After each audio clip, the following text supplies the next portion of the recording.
It's a bomb. It's getting mailed to the future.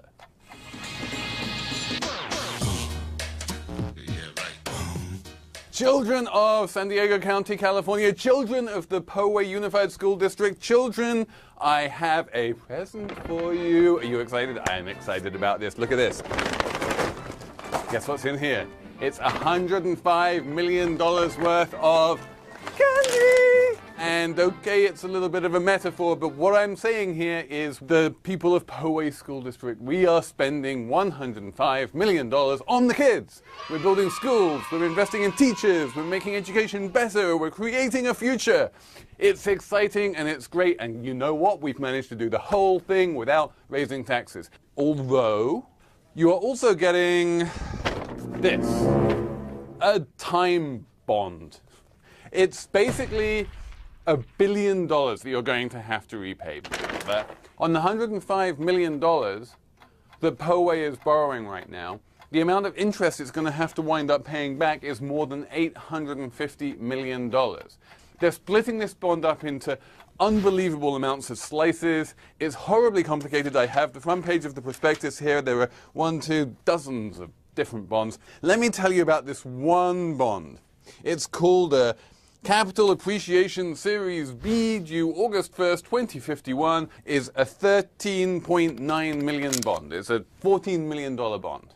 Children, listen to me here. This is good mathematical education you're getting here. When you borrow $14 million for 40 years at 7.12% interest, how much do you wind up paying back?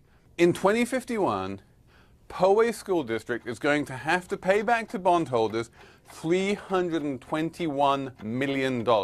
They're paying over $300 million in interest. Look at this interest rate, 7.12%, compounded over 40 years. You know, if you look at where 40-year risk-free interest rates are, 30-year risk-free interest rates, they're less than 3% right now. So the interest rate that Poway is paying is more than double what, like, the United States of America would have to pay. And the difference there, the spread, that's known as credit risk. What that says is that the investors who buy this bond have no faith that Poway is going to ever be able to pay them back. That's a big gamble, and they need to be paid a very high interest rate to compensate them for taking that gamble. You know what else is insane? There's a clause in these bonds which says that the Poway School District cannot refinance them. How does this make sense? It does not make sense. The slogan is, to spend is to tax. And this is a prime example of what that means.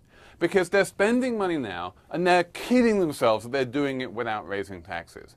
But there's no way that they're going to be able to come up with $322 million in 2051 without raising taxes.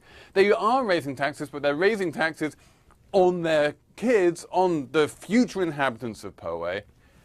So if you have faith in the Poway School District, if you have faith that it's going to be around in 40 years, maybe this is a great investment for you. Maybe you should go out and buy this bond. But I'll tell you, if you live in Poway School District, if you think that you have somehow avoided taxes by doing this clever deal, think again.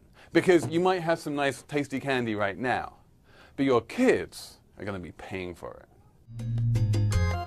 Louis Vuitton has sponsored a huge global exhibition of Yayoi Kusama's art in the Tate, in the Whitney Museum, which is just up the road here, in Madrid, in